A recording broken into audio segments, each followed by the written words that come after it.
Good morning. Ngasigi cart messaging minarse ngasi sagon se numit ko. Sagon se numit number se 25 leire aduga color na yellow leire ko. Do ngarang aina haibati haigre ko khara hari sagon se numit sum hari money manifestation or ritual to bo yai haiba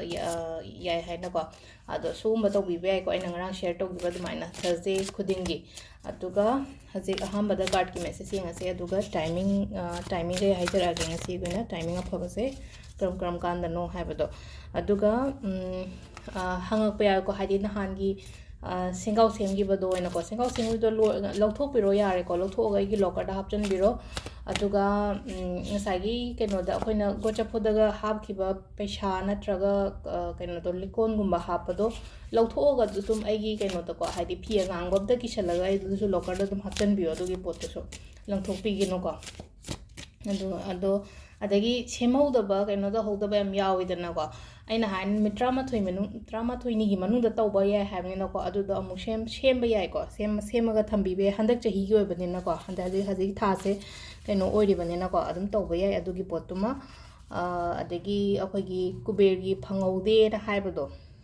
pot lairabani ko hajik adum keno gi number community post da su yawbani Instagram da su yawbani ko Instagram da dum click tawraga dum tholakani dum profile da number yawbani adu dum contact tawbiro id delivery dum yagani Imphal area thobal saibuk dum yagani ko ndo sidagi 3 cards khatang lawthose ko 1 2 3 card ahum positive oi ko ngasi se ko khoi first la iba card se ko hari yamna mood se ngasi je hari wakhan je nungai na layo ko wakhan nungai na layo isha gi oina hari kitang isha da matam piyo isha ga se ama kho leina ko yam na na ke na mau na lega da ban mit oina oi ko hari kitang aina hai je wakhan nungai na leba matam da hari engon da afaba yamna attract ro ko ado si keno sina ko second gi sina ko second la iba keno sina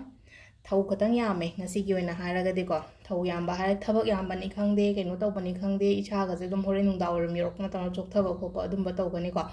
hari thabak khatang yamba do thabak se ko hari khatang phajana proper manage to bion ha ko sida hari loina ma aina loina mak taw de ya de ha ba keno leite na ko sida adu duna khitang proper manage to biyo adu ga keno to adagi number 3 ke sina akoi gi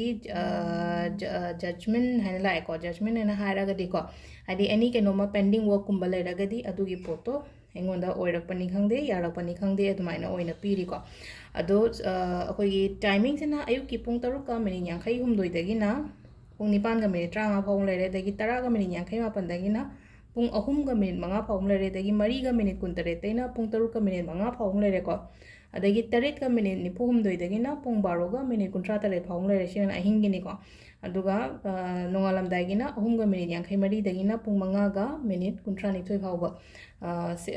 sisina akoigi timing afaba ko ngasigi oina ado sida laire akoigi ngasigi card ki message se ma'am thank you